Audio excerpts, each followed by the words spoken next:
And good afternoon, folks. My name is Warp103, and this will be the last of the Holiday Ops tanks, the xm66f Tier 8 American Tank Destroyer. Hopefully, you guys will take a look at this and enjoy. I'm gonna have to rain down a godly firestorm on you. And thank you for viewing this video. If you like the content, make sure you subscribe to the channel by clicking the icon above, and then of course hitting the bell icon to get notifications when the next video drops. So here we go. All right. This one, well, you can tell, you can see that again, this is another limited range tank, meaning that it can only go so far one way, so far another way. So basically, it is just like the Vespa. Yes, the Vipera. Now, as you can plainly see right here, armor value-wise, the armor is going to be, well, pretty good if you're looking at the front face of it. But then you look right here, that cupola is very prominent, that's easy to hit. And of course, your lower plate is easy to hit. And of course, since you have a limited field of view, if you are angled just a little bit and everything else, so that you have some excellent shots in low places on the side of the gun, and of course all along the turret ring. So again, if you literally from the front, you're looking at it, aim for the turret ring.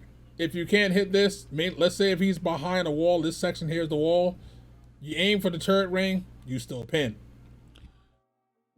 Yeah. Let's go into the comparison. All right. We're bringing in the big boys. TS5, you know how powerful that is. The Vipera, because again, it matches this how it works. And of course, the Jag Tiger that just came in a little while ago. All right. DPM wise, that DPM is on the high side, just like the TS5. Again, it puts the Vipera to shame, and the Tiger P puts to shame as well, because again, basically you're getting one extra shot.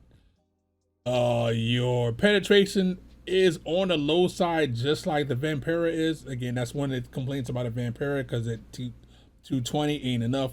That 232 is just barely enough, just hits the threshold that it needs to be. Kill velocity is great. It's on the highest side of all the tanks in list. Caliber is 120. Does have a plenty of enough shells. Again, you would want to have 45, but 40 will be able to make do. You will not run out of shells. Most instances, case of the game and everything like that. And let's go into the gun. Aim time is good, but it's questionable on certain aspects, and I'll tell you why in a minute. Dispersion is pretty good, again, especially versus TS5 and the Vipera, because again, these troll the hell out of you, but it's still not as good as the Jag. That Jag still hits hard.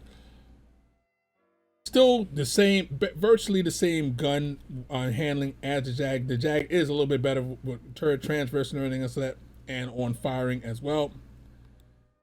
But this is an American tank, and of course it has, just like the Vipera, that 10 degrees of gun depression.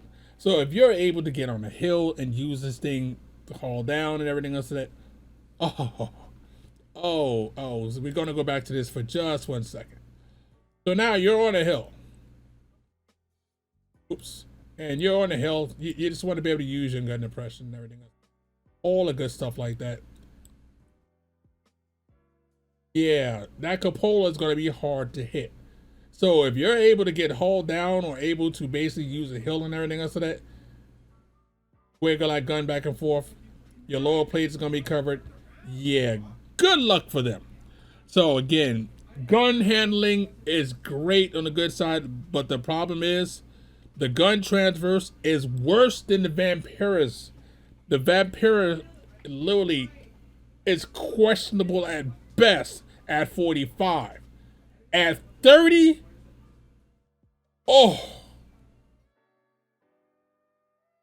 So I'm telling you, you will get flanked and get done. So if you're in a stationary position where you lock down and you're in a safe position where they can't flank you and you haul down, you are a god. But if they can flank you, if they can get side shots, you cannot do a hill of beans about it. Now, your forward speed is on the good side, but again, it's still not as good as the Tiger. Your stats for it are pretty good. Engine horsepower is on a good side and everything else to that, so you do have the highest power to weight ratio. So again, it is still really good. Your range resistances are not as good as everybody else. That's the reason why the Jag kicks out here, but overall it is good because again of that 15. So it's a fast tank to get into position. It revs pretty good. Then you talk about the armor. Yeah, armor is good if you are able to again use your 10 degrees of gun depression. It's not as good as the Vipera, so you will not be bouncing as many shots as the Vipera. And if they, again, is an accurate gun, if they're shooting for your turret ring, basically you're going to get chopped in the neck all the time, which is going to suck. But again, versus the Jag. So the new tank, it falls in between the Vipera and the Jag. It's not TS5. TS5 basically is in a league all by its lonesome.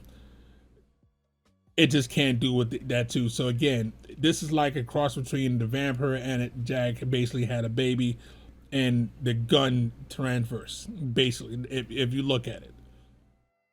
But again, the gun transverse and this one here sucks. This one here is at 45. You put them two together, you minus off of it, and you get 35, and it's a little bit worse than the 35. Strike health is everything else, so that is same. Your fuel is good, ammo rack is good, engine is good. So again, these stuff won't get knocked out immediately when you have it. Camo is no, not the best. It's not horrible, but it's not the best and everything else. That your cost is a little bit on the high side, but your view range is better than all the other ones in the list by 10, but it's still not 390. That's what you really want to be at and everything else to that, but it's close. So what do I think of this? What do I think of this tank? I think of this tank is something that it's going to be pretty good in the most instances and everything else, so that when you are in a location where you need to hold that side. You're on a hill, you need to hold that side. You know, you need to get hauled down. You'll be able to just stay in position, hold that side somewhat like a T95 until they load, well, the skill rounds. As soon as they start loading the skill rounds and everything else, that then you have a problem even versus yourself. You know, you have a higher chance of hitting different things and everything else, and again versus your 10s and everything else that, which you know they're going to be slinging gold out of this thing. It's going to pin, especially this flat spot. So again, versus itself, again, it can be pinned right here with APCR or heat rounds. So if you're able to hide, basically put this behind a box corner and work work a ridge line, this tank will work pretty damn good. If you can't do those though, and they're able to get just a little bit of your side, you're going to eat some shots. Overall, this one is I think this one is a pretty good tank. No, I'm sorry. Let me rephrase it. I think this is a good tank that is situational, that could be really good. But it is situational to be really good. So again, don't take this as, oh, well, I'm going to be able to go in there like the CS5, march through and wreck people's face. No, this one here, you have to be more strategic about where you need to be. If you're in a correct location, they won't be able to dig you out easily. But if you're in a questionable location and they get your side, you're going to instantly go back to the garage. So that's how I feel about it. This is Warp103 saying warp out, have fun. We're going to catch you guys on the next one.